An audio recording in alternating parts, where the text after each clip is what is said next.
જય માતાજી, હર મહાદેવ મિત્રો. મારા જીવનના એક નવા પડાવની શરૂઆત કરી રહી છું ત્યારે જેટલા પણ લોકોએ મને શુભેચ્છાઓ આપી, મને પ્રેમ અને આશીર્વાદ આપ્યો હોય, દરેકનો હું દિલથી આભાર માનું છું. રહી વાત કે મારા સગપણને લઈને છેલ્લા ઘણા સમયથી મીડિયામાં અનેક તર્ક વિતર્ક, અનેક ચર્ચાઓ ચાલી રહી છે, જેને લઈને હું અત્યાર સુધી મૌન હતી, કારણ કે વાત મારા સુધી સીમિત હતી. પણ વાત જ્યારે હવે મારા પરિવાર પર છે, મારા પિતા પર છે, ત્યારે એક દીકરી તરીકે હવે મારાથી સહન નથી થતું અને મને લાગ્યું કે હવે આજે મારે બોલવું પડશે. એક બ્રહ્મકન્યા હોવાનું, એક બ્રહ્મ દીકરી હોવાનું મને એટલું ગૌરવ છે કે જેને હું કદાચ શબ્દોમાં નહીં વર્ણવી શકું. અને હું અહીંયા સુધી પહોંચી છું એના માટે શિક્ષિત અને સમજણી જે બ્રહ્મશક્તિઓ છે, બ્રહ્મ સમાજના લોકો છે, એમનો ખૂબ ખૂબ ફાળો રહ્યો છે મારી આ જર્નીમાં. અને હું તો નસીબદાર છું કે મને 18 વર્ણના લોકોનો પ્રેમ અને સપોર્ટ મળ્યો છે અહીંયા સુધી પહોંચવામાં. મારો પરિવાર તો છે જ, મારી ઢાલની જેમ મારા પિતા છે મને સપોર્ટ કરવામાં, પણ આપ સૌનો પણ ખૂબ ફાળો છે. પરંતુ કહેવાતા સભ્ય અને મોડર્ન સમાજમાં જ્યારે અમુક 2-4 અસામાજિક તત્વો છે જે લોકો અત્યારે પણ દીકરીઓ માટેના રૂલ્સ અને રેગ્યુલેશન નક્કી કરશે કે દીકરીઓનું લિમિટ ક્યાં સુધી હોવી જોઈએ, દીકરીઓને ફ્લાય કરવા માટે પાંખો મળી છે, એને વીંજવાની અને એને કાપવાની વાતો છે. આ બધી દીકરીઓ અત્યારે તેજસ જેવી પ્લેનો ઉડાઈ રહી છે, યુદ્ધ કરી રહી છે, રણ મેદાનમાં છે, સંસદમાં છે, વિજ્ઞાન અને ટેકનોલોજીમાં છે. હમણાં ઓપરેશન સિંદૂર જે થયું એમાં 2 દીકરીઓએ લીડ લઈને આપણને પૂરા દેશને ગૌરવ અપાવ્યું હતું.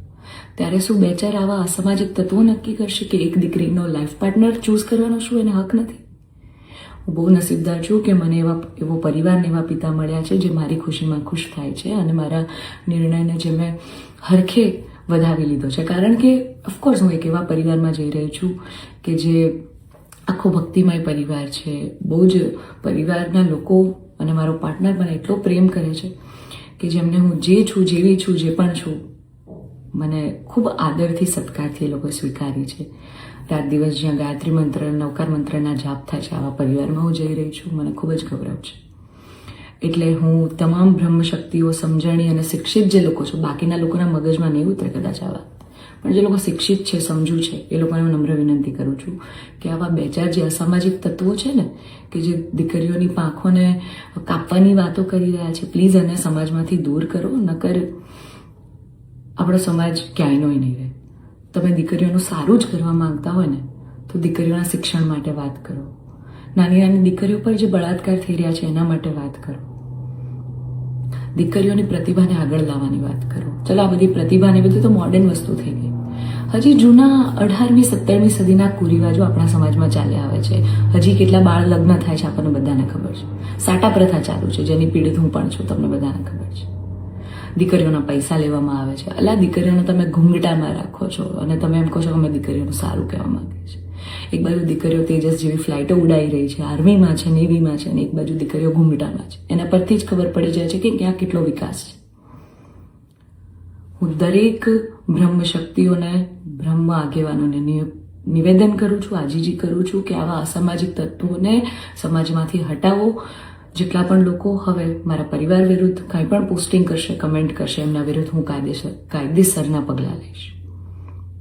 કારણ કે એક દીકરી તરીકે, બ્રહ્મકન્યા તરીકે, જ્ઞાતિના નીતિ નિયમો પ્રમાણે જ્યારે હું ચાલતી હતી ત્યારે નાતના જ કોઈક લોકોએ મારા પરિવાર પર ચીટ કર્યું, અમને અંધારામાં રાખ્યા.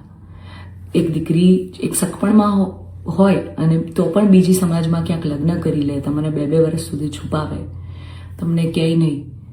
તો જ્યારે આ આફત આવી ત્યારે મેં નક્કી કર્યું કે ભાઈ હું આ રિલેશનમાં નહીં રહું. મેં મારા પરિવાર માટે સ્ટેન્ડ લીધું. અને કોઈ છોકરાને શું, જ્યારે પરિવાર માટે અને મારા પિતા પર જ્યારે વાત આવશે ને ત્યારે હું ભગવાનને પણ છોડવાની તાકાત ધરાવું છું. એ દીકરી છું હું, બરાબર છે? એટલે આપ સૌને નમ્ર વિનંતી છે કે જેમ દેશની દરેક દીકરીઓ પોતાના જીવનની શરૂઆત કરે છે, એમ મેં પણ એક શરૂઆત કરી છે. આને પહેલાં તો કોઈ વિશેષ મોટો મુદ્દો બનાવવાની જરૂર નથી. અને આવા જે અસામાજિક તત્વો છે કે આમ કરશું, નાત બાર કરશું, અરે ભાઈ, તમને 5,000માં કોઈ પગાર પર નોકરી રાખવા તૈયાર નથી. તમે તમારા ઘરનું અને તમારું સંભાળો પહેલાં તો. અને આવા અસામાજિક તત્વોને, તમામ બ્રહ્મશક્તિઓને, શિક્ષિત અને સમજણા જેટલા લોકો છે એમને મારી વિનંતી છે કે આવા સામાજિક તત્વોને તમે દૂર કરો સમાજમાંથી, જેથી દીકરીઓ ડરે નહીં અને એમની પ્રતિભા આગળ આવે અને સમાજનો વિકાસ થાય. જય માતાજી, હર મહાદેવ.